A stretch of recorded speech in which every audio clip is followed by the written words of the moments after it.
شما از 1 تا 10 خاطره داری. 1 تیم 1 ایرانی 2 نگاه کن. حالا 3 رو ببین. هست یه پاس پشت مدافع، این فرصت به جباری و توی دروازه مجتبی کلاس 3 پرسپولیس 0. درباره 4 چیه؟ 5 خیلی سوزون داده تو.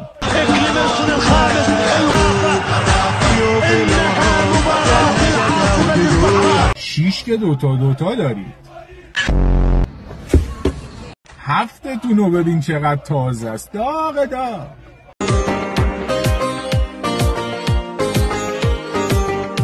8 هم که 8 ساله حسرت اینو داری سرورتون رو ببرید نمیتون. یه 9 میمونه، اونم تو کامنت با پرسپولیسی ها واسه اون مینویسن که چیه. 10 هم که دیگه اصلا نگاه کن فقط. حداقل چند تا قهرمانیشون رو به قول خودتون نمیشه که همه رو کمکمون کرده باشن. یه سریشو خودمون آوردیم.